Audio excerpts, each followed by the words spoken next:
Bracing for an epic storm. The Northeast is preparing for what the National Weather Service warns could be a potentially historic blizzard.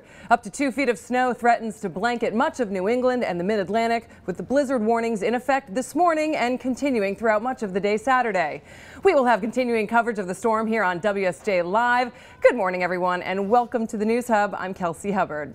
The storm's full intensity is set to hit about Saturday between 9 and 12. We are looking at about 20 to 30 inches of snow that will be blanketing the area we just discussed, much of the Northeast there, possibly New England, Boston especially getting hard hit. Apparently that is expected. Nearly 3,000 flights have already been canceled. This certainly will be a travel disaster for anybody looking to head out either on the roadways, or if you're flying, you certainly want to take precautions and check all flights before you leave the house. Certainly something everyone should do. The National Weather Service expects this winter storm to have near hurricane force winds and, of course, the significant snowfall we just talked about. Joining me with more on this epic storm is Kahn from the Weather Journal. Thanks so much for joining me. My pleasure. Thanks for having me. So first, I just want to say, a lot of times in the build up to some of these storms, we get a lot of hype. Is this storm expected to live up to that? I mean, we're hearing it could be, as I said, potentially historic.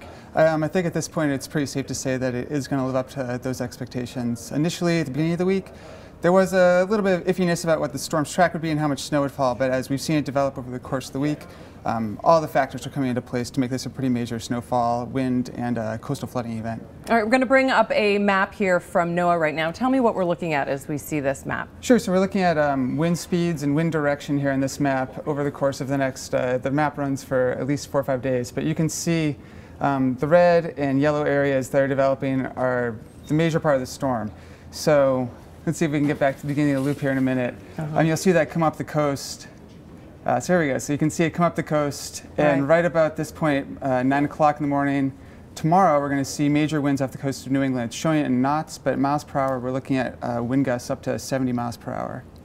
So the storm is very hard to predict at this point. Could it shift significantly? Should we continue to watch this? It seems pretty set. There have been a couple different model runs that have shown it moving a little further to the east, a little bit showing it a little bit to the west, but most tracks seem to indicate that we're kind of, especially Boston is right in the bullseye to get a major snowfall event. And you're mentioning the wave heights. We, of course, in this area just had, with Sandy, significant surges on the coast, coastal areas. Should we anticipate that as well? We'll see big wave heights out in the ocean, and coming into the coast, we're expecting heights, especially a little further out to sea in New England, upwards of 30 feet.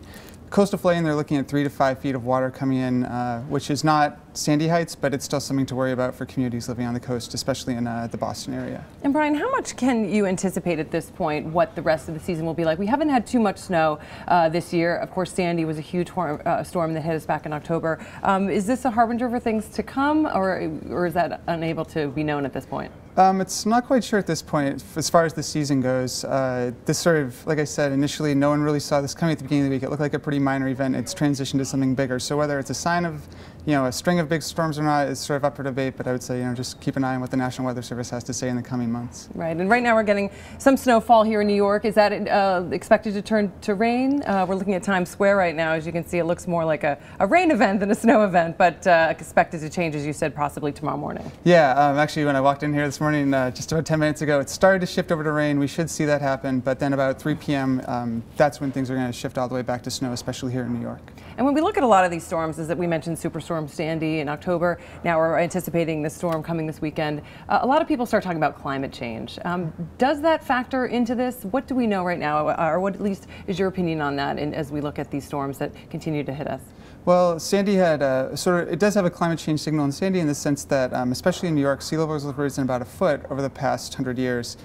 So the flooding we saw from Sandy in many ways can be attributed to climate change. There's also a bit of a weird blocking pattern in the Arctic that steered it right towards New York.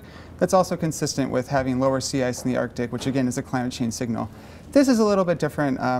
What's causing this, the few climate change things you could pull out again are the coastal flooding could be a little exacerbated due to sea level rise. We're also seeing warmer than normal waters off the New England coast. That's a bit of man-made climate change. It's also a little bit of just sort of natural change that happens in those waters over the course of the year. So the answer is that climate change is certainly a factor. I wouldn't necessarily call it the only factor, though. All right, and what type of snow can we expect with this storm? Sometimes we get that light, fluffy type snow. What are we looking at here? How do you determine and what we can expect? Well, it's just based on the amount of the amount of moisture in the atmosphere is one aspect, the temperature is another. I think this storm, especially in New York, we're going to see some pretty heavy, chunky snow, so be ready to get the shovels out and get a back workout. All right, well, it'll be a big storm to watch. We appreciate you coming in this morning and giving us a preview and letting us know what to look out for, Brian. Thanks so much. My pleasure.